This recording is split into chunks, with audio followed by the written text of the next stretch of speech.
अस्सलामुअलैकुम, बिस्मिल्लाहिर्रहमानिर्रहीम। मेरे प्यारे दोस्तों, भाइयों, जूनियर डॉक्टर्स, माय स्टूडेंट्स, मैं हूं आपका अपना doctor professor Mian Mohammad Azhar, professor of orthopaedic surgery and interventional spine and pain specialist. बिस्मिल्लाहिर्रहमानिर्रहीम। Piriformis syndrome.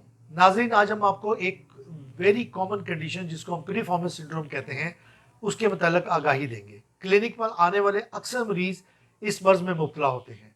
बाज़ का दर्द की शिद्दत इस कदर ज़्यादा होती है कि उनको व्हील चेयर या स्ट्रेचर पर क्लिनिक पर लाया जाता है। अक्सर मरीज जो हो वो डिप्रेशन का शिकार होते हैं क्योंकि बहुत से लोगों ने उनको डिस्कंडीशन तस्वर करते हुए सर्जरी का मशवरा भी दिया होता है। पिरिफॉर्मिस मसल जो होता है ये बेसिकली पेल्विस में से ओरिजिनेट करके, पेल्विक और आइलियम बोन से ओरिजिनेट करके ग्रेटर टोकेंटर के पे जाकर अटैच होता है। पिरिफॉर्मिस मसल के नीचे से शैटिक नर्व निकल रही होती है और पिरिफॉर्मिस मसल की कोई भी पैथोलॉजी होती है वो शैटिक नर्व को इन्वॉल्व करती है, जिसकी वजह से इसमें सिम्टम्स पेशेंट्स में आ जाते हैं।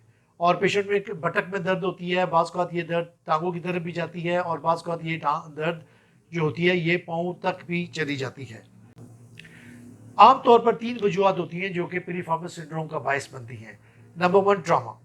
अगर पेशेंट को ट्रामा हो और बटक और हिप के एरिया में ट्रामा हो तो और अंदर ब्लीडिंग होती है, ये ब्लीडिंग जो होती है ये शैटिक नर्व को इन्वॉल्व करती है and it leads to piriformis syndrome. इसी तरह से पिरिफॉर्मिस मसल्स हाइपरट्रॉफी ये उन लोगों में होती है जो कि एथलीट्स होते हैं या हैवी वेट लिफ्टर्स होते हैं।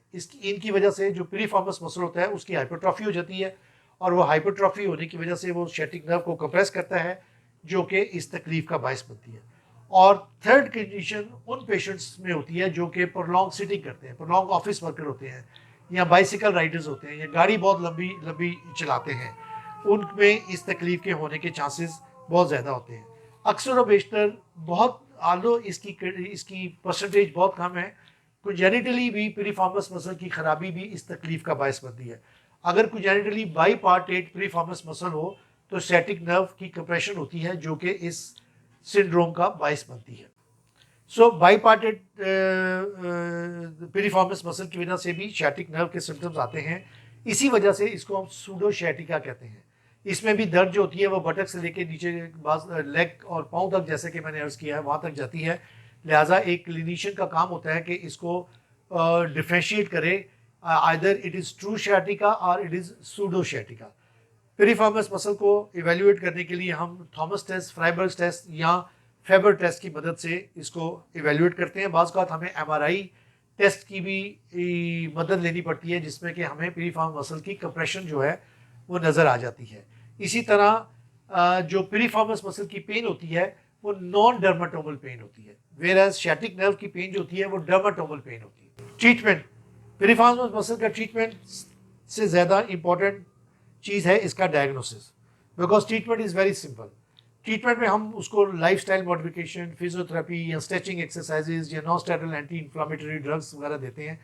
लेकिन अगर उससे बहुत से पेशेंट्स ऐसे होते हैं जिससे कि उनको किसी भी किस्म की दवाई से फ़र्क नहीं पड़ता, तो इसके लिए हम बड़ा एक state of the art procedure करते हैं जिसमें कि हम कोई ऑपरेट नहीं करते।